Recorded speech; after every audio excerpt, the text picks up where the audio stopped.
Ah, vous me connaissez, je vais vous raconter une belle histoire, la belle histoire de la définition 8K. Ça fait un petit moment que je vous en parle sur PP World ainsi que dans les médias. Vous vous dites peut-être, bon, le 8K, c'est tout timide, c'est peut-être créé il y a peu de temps, on y pense il y a peu de temps, mais pas du tout. Oui, mais pas du tout. Alors là, je suis au Japon et le 8K est fortement lié à la NHK. Alors la NHK, c'est quoi? La NHK, c'est la plus grande chaîne de télé ici au Japon. Ils sont très très forts, ils ont toujours des années d'avance et également lié à Sharp. Sharp, le fabricant de dalles LCD et de téléviseurs LCD. Et dans le cas présent, la NHK a commencé à développer le 8K, tenez-vous bien, en 1995. Je ne sais pas si vous vous rendez compte, il y a 23 ans que la NHK a développé le 8K pour le secteur professionnel, donc la télédiffusion.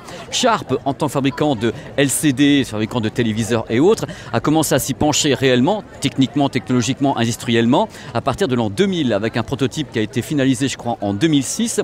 Et c'est au CES de Las Vegas 2011 qu'on a vu arriver les premiers téléviseurs monitor 8K qui ont été présentés aux professionnels. Donc vous vous rendez compte, c'est quand même du délire complet. Nous voilà en 2014. 2014, une année vraiment décisive pour Sharp qui met en vente ses premiers téléviseurs monitor 8K pour le secteur professionnel uniquement. On est bien d'accord? Uniquement. Après, ça continue, c'est le bonheur. La NHK, la grande chaîne télé japonaise, fait ses premiers essais réels de streaming en 8K. Nous sommes en 2016.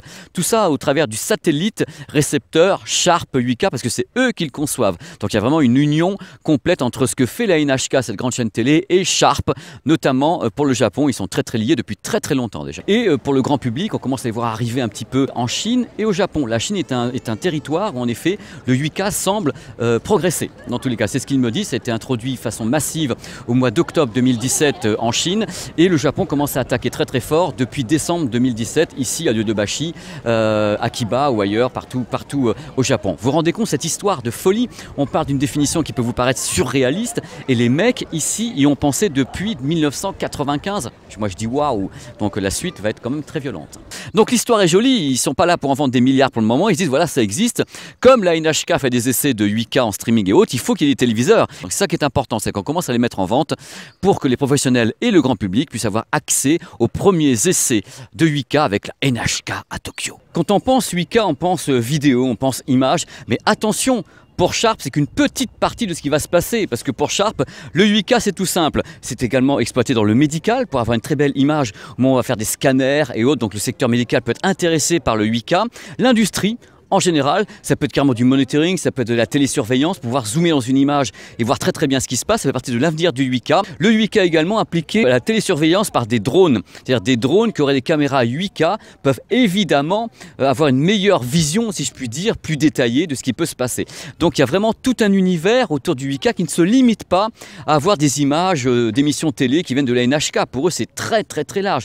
Les applications sont multiples. C'est une nouvelle étape, en fin de compte, dans la qualité d'image qui permet d'avoir des performances supérieures adapté à toutes les industries. Et ça, c'est important de le souligner. Les ingénieurs de Sharp ont énormément insisté également autour de la 5G, qui est une partie de l'avenir des télécommunications, en disant que de toute façon, la 5G peut également ouvrir les portes directement du 8K, puisque la 5G pourra balancer comme ça une image 8K qui vient d'un cloud, affichée sur un smartphone qui aurait un écran capable de diffuser du 8K. C'est une partie de la vision. De toute façon, c'est simple.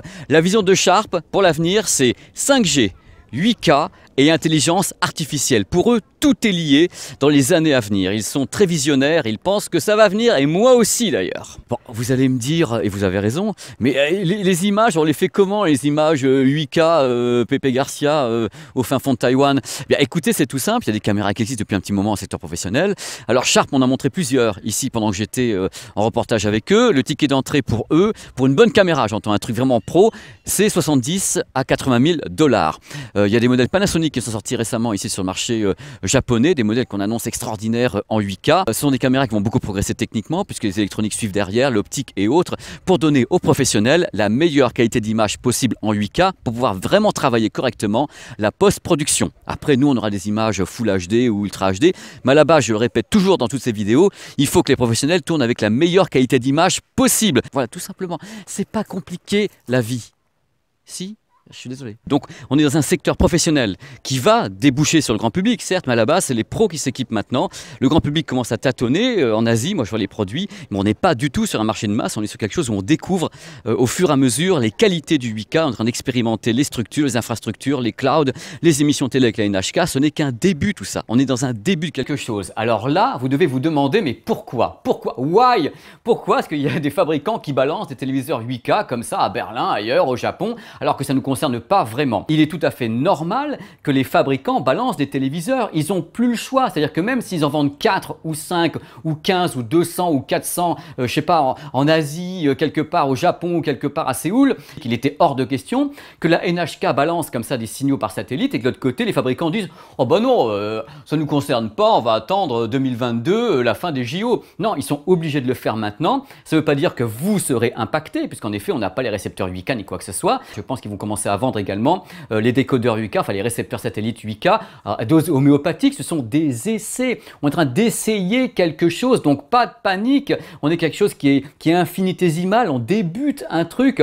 Les Japonais imaginent en effet qu'en 2020, ils pourront commencer à diffuser à grande échelle par satellite. Moi, je leur souhaite. Dans tous les cas, c'est les plans de la NHK, mais ça concernera qu'une petite partie des gens, puisque ça sera capté en effet en 8K.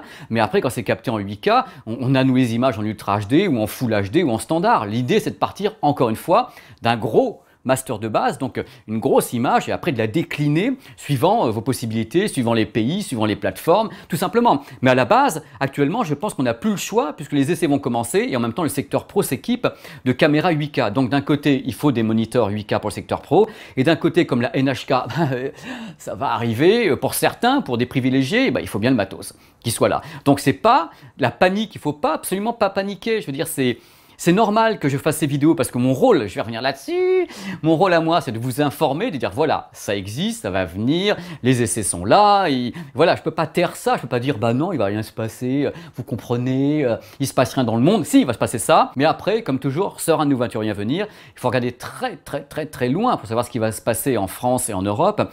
Je vous renvoie d'ailleurs vers l'émission qui parle du 8K que j'ai tourné à Roland-Garros avec Monsieur Fontaine, qui est donc un responsable technique de France Télévisions, nous a dit de toute façon c'est pas avant 8-9 ans pour la France, donc il faut pas paniquer. Mais moi encore une fois, ces petites vidéos sont faites pour non pas vous alerter, mais vous donner l'occasion de réfléchir, de voyager avec moi, de penser à tout ce qui peut arriver, de rêver un petit coup en même temps. Je suis là pour ça, je suis en même temps la tentation incarnée, mais il faut raison garder. C'est beau, hein? Bon, merci. J'essaie de rester sérieux, je vous garantis, vraiment j'essaye. Là en plus je suis chez moi au calme avec les éclairages et tout, je me dis je vais rester sérieux, j'essaie de faire une vidéo sérieuse. Il y a toujours un moment donné où paf, ça part en vrille et j'ai envie d'éclater de rire. J'espère que ça vous a plu, que vous n'avez pas paniqué comme ça, comme des fous avec le 8K, c'est pas le but de la manœuvre.